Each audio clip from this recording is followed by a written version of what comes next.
In the winter, washing a car using cold water, it can prevent the temperature from falling too fast and causing the paint to crack.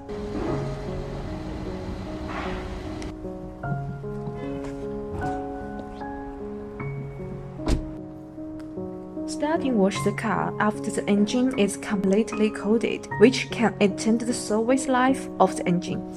In the winter, after washing the car, please be careful wipe window of car in time so it can avoid freezing. After washing the car, please use a soft tool to wipe the car gently, like flowing from the top to the bottom.